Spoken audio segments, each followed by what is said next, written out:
салом. хабарҳои муҳими радиои озодиро аз рӯзи сешанбе 12 август ман Хиромон Бақозода тақдим мекунам.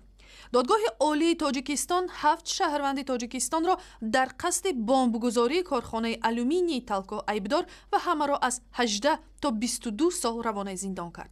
додгоҳ гуфт ки гуноҳи ин гурӯҳ ки гӯё қасди анҷоми ҳамлаҳои террористӣ дар шаҳри Турсунзодаро доштааст собит шуд. ва ҳоло дар хат бо мо аз шаҳри Душанбе Шаҳлои Гулхоҷа. Шаҳло, салом ва хоҳиш мекунам дар бораи муҳити додгоҳ ва баъди додгоҳиро ба мо хулоса кунед. баъди зуҳри имрӯз додгоҳи олии тоҷикистон як гурӯҳи 7 нафарии сокинони узбактабори ноҳияи Турсунзодаро мутаносибан аз 18 то 22 сол бо мусодираи амвол равонаи зиндон кард. гуфта мешавад ин гурӯҳ ба бандитизм, даъвати оммавӣ борои зӯроварӣ, тағйир додани сохти конститутсионии Тоҷикистон, ифротгароӣ, терроризм, нигоҳдории аслиҳа ва маводҳои тарканда, дуздӣ ва авбошӣ муттаҳам дониста мешаванд. оё мақомоти тафтишотӣ шеваи иҷрои таркишҳо ва ё қасди анҷоми ҷиноятро чӣ гуна шарҳ медиҳанд? додраси парванда ба ҳангоми эълони ҳукм гуфт ки ин гурӯҳи террористӣ аз 25 то 26 моҳи марти соли 2014 боздошт шуданд ва ҳайати гурӯҳи ин муташаккил ва иттиҳоди муттаҳидшуда маводи тарканда ва аслиҳаи оташфишонро бо роҳи қочоқ ба даст оварда мақсад доштанд ки дар корхонаи воҳиди давлатии ширкати алюминии тоҷик яъне Талко, ҳамчунин прокуратура, суд ва шӯъбаи вазорати корҳои дохилӣ ва ҳукумати шаҳри Турсунзода таркишоро содир намоянд.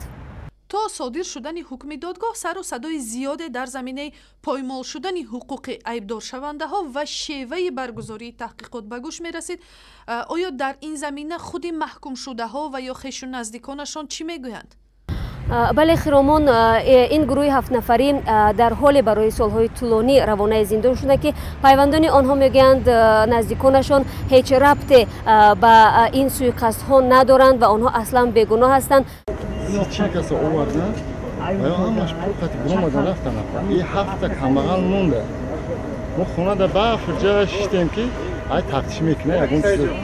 савол ҷавоб мекунад, сар мекунад. Кор дар рафтаги ай кор қапида орда маҳкам кардаги.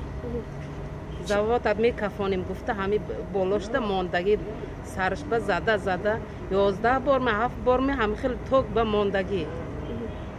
Акама. Ину дар кадом завод кор мекарданд? Алюминий завод Ригар ба. ба ҳар сурат вакилони мудофиаи ин гурӯҳи 7 нафарӣ бо ҳукми додгоҳ розӣ нестанд ва мегӯянд ки дар рӯзҳои наздик аз болои ин ҳукм шикоят хоҳанд бурд. ташаккур. Шаҳлои Гулхоҷа буд аз додгоҳи 7 нафаре ки чун бомбгузори эҳтимолии корхонаи алюминии Талко муаррифӣ шуданд. як сокини ноҳияи Рӯдакӣ ки дар назди қасри раёсатҷумҳурии Тоҷикистон таҳдид дошт ки даст ба худкушӣ мезанад, барои кӯтоҳмуддат боздошт шуд. Абдурраҳмон Давлатови 34 сола сокини ноҳияи Рӯдакӣ шоми 11 август бо зарфи пластикии бензин дар бағал ба назди қасри президент омада нахуст номаи доди худро ба мақомот расонд ва баъд таҳдид кард ки дар сурати ҳал ношуда мондани қазияш даст ба худкушӣ мезанад. ин мард аз ҳукми ноодилонаи додгоҳ ки ӯро дар дуздӣ айбдор донистааст шикоят мекунад. 5 минут буранд та қатъия варанд та суҳбат доштан қатъия ма ахрана чи ки диадда мулиса омадан гирифтан бурдана аделам пеш чи. дар ҳамин ҳол ҳамсари Абдурраҳмон Давлатов мегӯяд тафтиши парванда бегуноҳ будани ҳамсари ӯро собит кард, вале бо ин вуҷуд додгоҳ ҳукми маҳкумкунанда баровард. ҳамун шаве ки дизӣ шида ин телефонош аз чӣ мебироя, Калхозобод мебироя, даъму дизида ҳамун шав ин даиҷа набуда, қати худам ба телефон гап мезана, қати мантиёр гап мезана. таҳдид ба худкушӣ дар назди қасри президент ки дар назари бисёр сокинони Тоҷикистон охирин зинаи додхоҳӣ мебошад, дар гузашта ҳам рӯй додааст. дар як ҳодисаи имсол пирамарде ки гӯё бо духтараш даъвое сари манзил дошт, баъди худсӯзӣ дар назди қасри президент дар бемористон даргузашт. раиси кумитаи ҷавонони Тоҷикистон дар як мулоқоташ бо донишҷӯёни тоҷики муҳассили донишгоҳҳои хориҷӣ онҳоро ба дӯстиву рафоқат ва гурез аз гурӯҳҳои ифротӣ даъват кард. Аҳтам Абдуллозода дар ин мулоқот ки бо ширкати ҳудудан 100 ҷавон баргузор шуд, аз таҳдиди эҳтимолии нирӯи сеюм ба амнияти Тоҷикистон ҳарф зад ва гуфт ҳукумат дар андешаи таҳияи барномаҳои вижа барои ин гурӯҳи ҷавонҳо мебошад.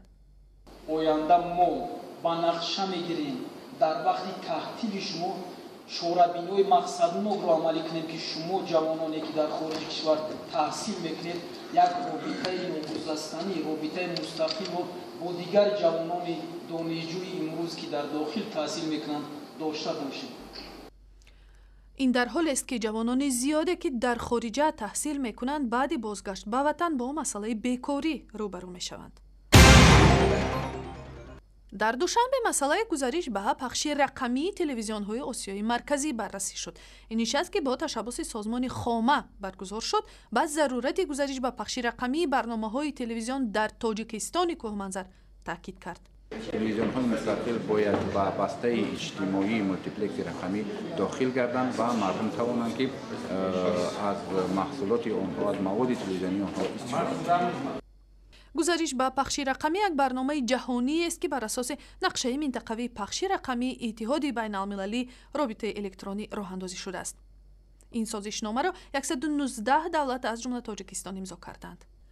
ва барои дарёфти хабарҳои бештар ба сайти интернетии радиои озодӣ саҳифаи мо дар шабакаҳои иҷтимоии фейсбук, твиттер, ютуб ва ҳам замимаи телефони ҳамроҳи худ муроҷиат кунед.